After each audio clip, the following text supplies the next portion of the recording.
Everyone, welcome back my YouTube channel NCERT maths सब। आज हम बात करने वाले हैं कार्यपत्रक 57 की, जो कि कक्षा 10वीं के गणित विषय के लिए शिक्षा निदेशालय राष्ट्रीय राजधानी क्षेत्र दिल्ली से 18 नवंबर 2020 के लिए रिलीज़ किया गया है। सो आज इस वीडियो में करने वाले हैं ठोसों के संयोजन के पृष्ठीय क्षेत्रफल पर आधारित कुछ प्रश्न। सो उससे पहले याद कीजिए और बताइए कि ठोसों के संपूर्ण पृष्ठीय क्षेत्रफल जैसे कि घनाभ, घन, बेलन, शंकु और अर्धगोलों के क्षेत्रफल क्या होंगे। सो हम पहले ही पढ़ चुके हैं इनके बारे में। सो देखिए, घनाभ का संपूर्ण पृष्ठीय क्षेत्रफल क्या होगा। जैसा कि आप सभी जानते हैं, घनाभ का संपूर्ण पृष्ठीय क्षेत्रफल क्या होता है, 2 into LB plus BH plus HL, जहाँ L आपकी क्या है, लेंथ है घनाभ की, B आपकी ब्रेड्थ है, चौड़ाई है घनाभ की, और H आपकी ऊंचाई है घनाभ की। सो 2 into LB plus BH plus HL क्या होगा, संपूर्ण पृष्ठीय क्षेत्रफल होगा घनाभ का। उसी प्रकार से घन का संपूर्ण पृष्ठीय क्षेत्रफल क्या होता है, आप सभी जानते हैं, 6 इंटू भुजा का वर्ग होता है, जहाँ भुजा क्या है हमारे पास, हम A ले सकते हैं, A यूनिट लेते हैं अगर भुजा, तो ये होगा 6A स्क्वायर यूनिट, यानी वर्ग मात्रक होगा। 6A स्क्वायर वर्ग मात्रक आपका बन जाता है क्या, टोटल सरफेस एरिया, और आप कह सकते हैं संपूर्ण पृष्ठीय क्षेत्रफल किसका, घन का। सो घन का संपूर्ण पृष्ठीय क्षेत्रफल क्या होगा, 6 गुना में भुजा का वर्ग, क्योंकि घन क्या है, 6 वर्गों से मिलकर बना है, इसलिए घन का संपूर्ण पृष्ठीय क्षेत्रफल क्या होगा, 6 गुना में भुजा का वर्ग। अब बात करते हैं बेलन के संपूर्ण पृष्ठीय क्षेत्रफल की। और बेलन का संपूर्ण पृष्ठीय क्षेत्रफल क्या होता है हमारे पास, 2 pi r into r plus h, जहाँ r आपकी क्या है, त्रिज्या है, बेलन की त्रिज्या है, और h आपकी क्या है, बेलन की ऊंचाई है। तो याद रखेंगे 2 pi r into r plus h क्या होगा, बेलन का संपूर्ण पृष्ठीय क्षेत्रफल होगा। अब बात करते हैं शंकु की। सो शंकु का संपूर्ण पृष्ठीय क्षेत्रफल क्या होगा हमारे पास, देखिए ये आपका शंकुआकार आकृति है, तो शंकु का संपूर्ण पृष्ठीय क्षेत्रफल क्या होता है, pi r into r plus l, जहाँ r आपकी त्रिज्या है और l आपकी क्या, तिर्यक ऊंचाई है। सो तिर्यक ऊंचाई हम कैसे ज्ञात करते हैं, under root r square plus h square से, जहाँ r आपकी त्रिज्या है, h आपकी क्या है, कोण की ऊंचाई होगी। सो ये आपकी तिर्यक ऊंचाई है, याद रखेंगे तिर्यक ऊंचाई हम कैसे ज्ञात करते हैं, under root r square plus h square से। और ये टोटल सरफेस एरिया शंकु का क्या होगा, जो संपूर्ण पृष्ठीय क्षेत्रफल है वो कितना होगा, pi r into r plus l. So अब बात करते हैं अर्धगोले की। सो देखिए अर्धगोला, जैसा कि आप जानते हैं ये आपका अर्धगोलाकार है। सो अर्धगोले का संपूर्ण पृष्ठीय क्षेत्रफल क्या होगा। सो देखिए ये जो आपको सरफेस सतह नजर आती है क्या, वृत्ताकार है, तो इसका एरिया कितना होता है, पाई r स्क्वायर होता है, और जो आपका इसका वक्र पृष्ठीय क्षेत्रफल है वो कितना होता है, 2 पाई r स्क्वायर होता है। So pi r square plus 2 pi r square will be 3 pi r square. So अर्धगोले का जो संपूर्ण पृष्ठीय क्षेत्रफल है वो कितना होता है, 3 पाई r स्क्वायर होता है, याद रखेंगे। और गोले का संपूर्ण पृष्ठीय क्षेत्रफल कितना होगा, 4 पाई r स्क्वायर। गोले का मेंशन नहीं किया गया, आपको याद होना चाहिए। सो गोले का क्या है, संपूर्ण पृष्ठीय क्षेत्रफल कितना होता है, 4 पाई r स्क्वायर, ये आपका होता है गोले का संपूर्ण पृष्ठीय क्षेत्रफल। सो ठोसों के संयोजन का पृष्ठीय क्षेत्रफल ज्ञात करने के लिए हम देखते हैं कि कौन से फलक और आधार ढके हुए हैं, फिर उन्हें छोड़कर शेष भागों का पृष्ठीय क्षेत्रफल हम ज्ञात कर सकते हैं। सो ऐसे ठोसों के कुछ उदाहरण देखते हैं हम, सॉफ्टिकॉन, टेंट, झोपड़ी आदि, ऐसे अपने बहुत सारे उदाहरण हम अपनी डेली लाइफ में देखते हैं। सो आप देखते हैं उदाहरण नंबर 1, कोई बर्तन एक खोखले अर्धगोले के आकार का है, इसके ऊपर एक खोखला बेलन रखा है, अर्धगोले का व्यास 14 सेंटीमीटर है और बर्तन की कुल ऊंचाई हमें दी गई है 13 सेंटीमीटर।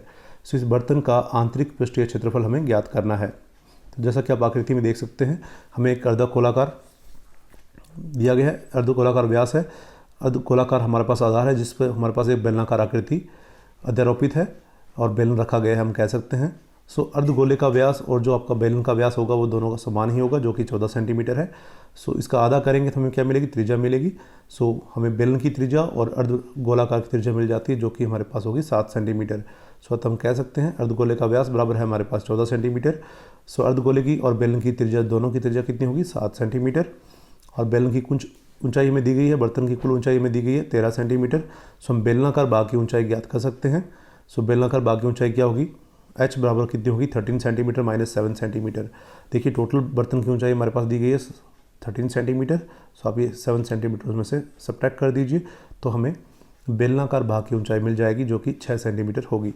सो बेलनाकार भाग की त्रिज्या भी क्या होगी, 7 सेंटीमीटर होगी, जो कि अर्धगोलाकार भाग की त्रिज्या के बराबर ही होगी।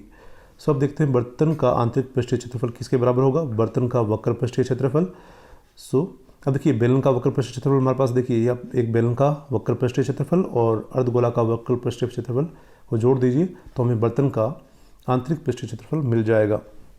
जैसा कि आप देख सकते हैं बेलन का वक्र पृष्ठीय क्षेत्रफल क्या होता है 2πr/h और अर्धगोले का वक्र पृष्ठीय क्षेत्रफल क्या होता है 2πr²। सो आप 2πr यहाँ से कॉमन ले सकते हैं, हमारे पास क्या होगा r+h और आप कह सकते हैं h+r। सो सारी वैल्यू पुट करने पर और सिंप्लीफाई करने में मिल जाता है हमें 572 सेंटीमीटर स्क्वायर एज द आंतरिक पृष्ठीय क्षेत्रफल बर्तन का। आपको अंत मिल जाता है, बर्तन का आंतरिक पृष्ठीय क्षेत्रफल मिल जाता है 572 सेंटीमीटर वर्ग। सो अब देखते हैं हम उदाहरण नंबर 2। लकड़ी के ठोस बेलन के प्रत्येक सिरे पर एक अर्धगोलाकार खोदकर निकालते हुए एक वस्तु बनाई गई है। आकृति से यदि बेलन की ऊंचाई 10 सेंटीमीटर है और आधार की त्रिज्या 6 सेंटीमीटर है, आधार की त्रिज्या में 3.5 सेंटीमीटर दी गई है, तो इस वस्तु का संपूर्ण पृष्ठीय क्षेत्रफल ज्ञात कीजिए। सो बेलन की ऊंचाई हमें दी गई है 10 सेंटीमीटर और आधार की त्रिज्या हमें दी गई है 3.5 सेंटीमीटर। सो देखिए बेलन की त्रिज्या और अर्धगोले की त्रिज्या दोनों समान होगी जो कि 3.5 सेंटीमीटर है। सो वस्तु का संपूर्ण पृष्ठीय क्षेत्रफल देखते हैं तो हमें क्या मिल जाता है, बेलन का वक्र पृष्ठीय क्षेत्रफल जमा अर्धगोले का वक्र पृष्ठीय क्षेत्रफल और निचले अर्धगोले का वक्र पृष्ठीय क्षेत्रफल। सो हमारे पास देखिए क्या तो अर्धगोले नजर आते हैं आपको इस आकृति में और एक बेलनाकार सरफेस नजर आता है। तो बेलन का वक्र पृष्ठीय क्षेत्रफल जोड़ दीजिए, उसमें अर्धगोले का वक्र पृष्ठीय क्षेत्रफल जो ऊपर की ओर है और एक नीचे वाले अर्धगोले का क्षेत्रफल भी जोड़ दीजिए। सो हमें दोनों के वक्र पृष्ठीय क्षेत्रफल ही ज्ञात करने हैं तीनों के। सो देखते हैं जो बेलन का वक्र पृष्ठीय क्षेत्रफल होता है वो कितना होता है 2πr/h होता है। सो 2πr/h जब हमें दो अर्धगोले हैं तो हम लिख सकते हैं 2 × 2πr², क्योंकि एक अर्धगोले का जो वक्र पृष्ठीय क्षेत्रफल होता है वो कितना होता है 2πr²। सो 2 का कितना होगा, 2 से हम गुना कर देंगे। सो सारी वैल्यू पुट कर दीजिए यहाँ पर और सिंप्लीफाई करने मिल जाता है हमें 374 सेंटीमीटर वर्ग क्या वस्तु का संपूर्ण पृष्ठीय क्षेत्रफल। अब देखते हैं हम आकृति 3 में उदाहरण 3 में, जैसा कि आप देख सकते हैं आपके सामने है। सो भुजा 7 सेंटीमीटर वाले एक घनाकार ब्लॉक के ऊपर एक अर्धगोला रखा गया है। अर्धगोले का अधिकतम व्यास कितना हो सकता है, इस प्रकार बने ठोस का पृष्ठीय क्षेत्रफल ज्ञात कीजिए। सो हमें दिया गया है घनाकार ब्लॉक का किनारा जो कि 7 सेंटीमीटर है। सो अर्धगोल का अधिकतम व्यास कितना हो सकता है, जो कि घन की भुजा है उससे अधिक हो नहीं सकता है, और घन की भुजा कितनी है 7 सेंटीमीटर, तो हम कह सकते हैं कि अर्धगोले का व्यास अधिकतम हो सकता है 7 सेंटीमीटर। सो अर्धगोले का अधिकतम व्यास बराबर होगा अर्धगोले जो कि होगा 7 सेंटीमीटर। सो अर्धगोले की त्रिज्या कितनी होगी 7/2 सेंटीमीटर।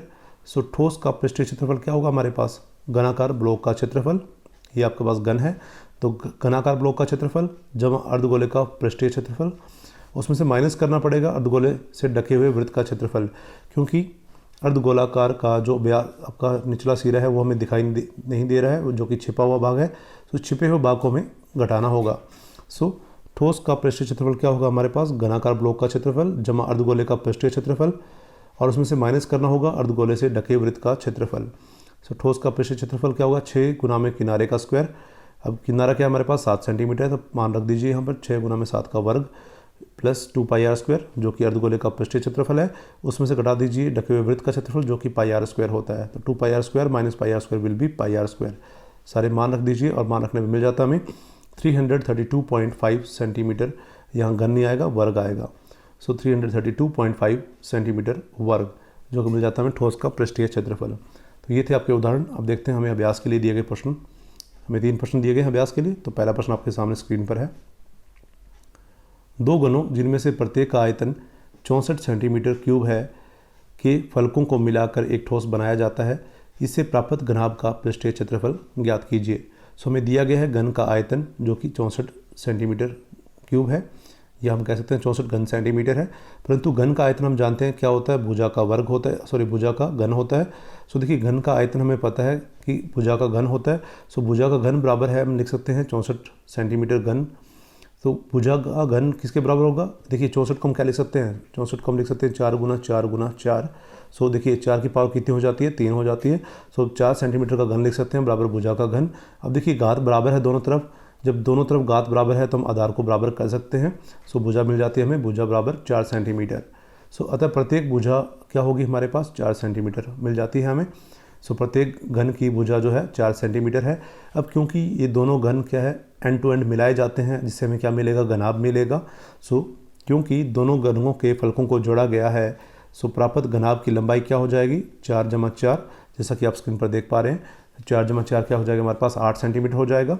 सो घनाभ की लंबाई क्या होगी 4 × 4 बराबर 8 सेंटीमीटर, घनाभ की चौड़ाई होगी 4 सेंटीमीटर और घनाभ की ऊंचाई होगी 4 सेंटीमीटर। तो अतः घनाभ का पृष्ठीय क्षेत्रफल क्या होगा 2 × LB + BH + HL वर्ग मात्रक।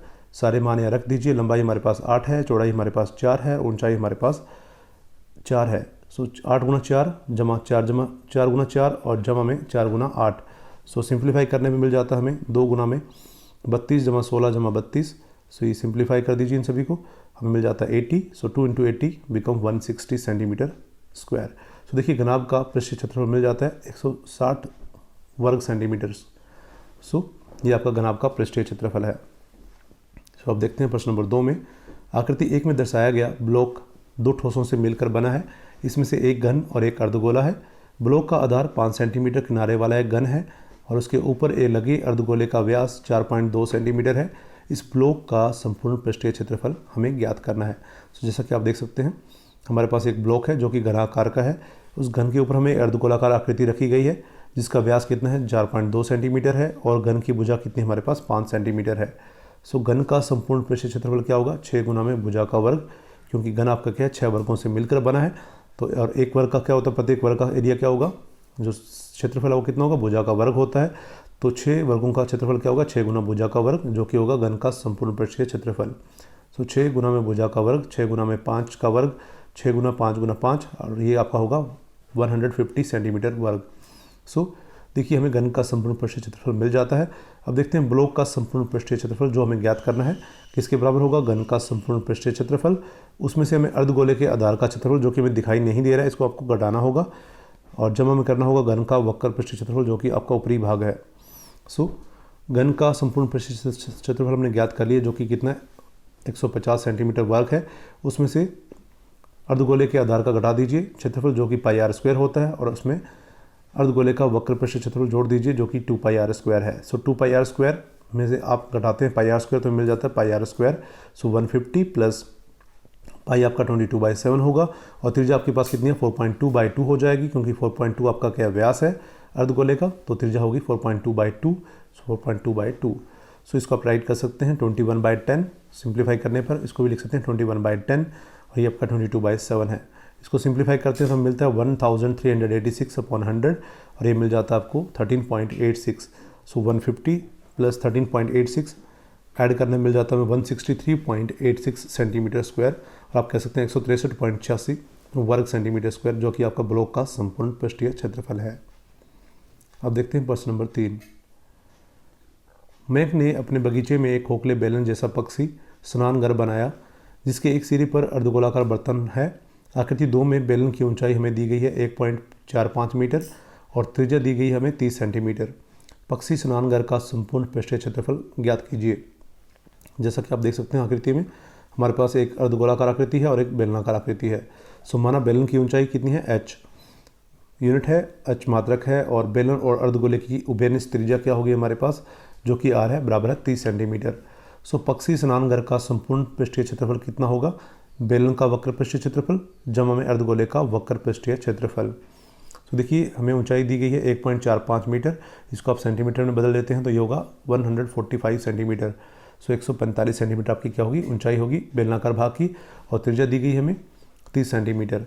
सो अब बेलन का वक्र पृष्ठीय क्षेत्रफल कितना होता है 2πrh होता है और अर्धगोले का वक्र पृष्ठीय क्षेत्रफल कितना हमारे पास 2πr² है। सो 2πr आप कॉमन ले सकते हैं तो ये क्या हो जाएगा h + r हो जाएगा।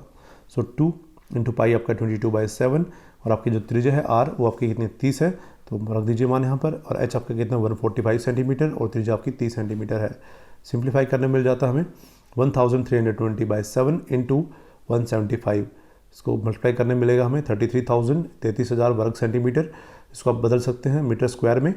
सो क्योंकि हम जानते हैं 1 मीटर इक्वल्स टू क्या होता है 100 सेंटीमीटर होता है, तो 1 metre square will be 10,000 centimetre square और 1 centimetre square will be 1/10,000 metre square.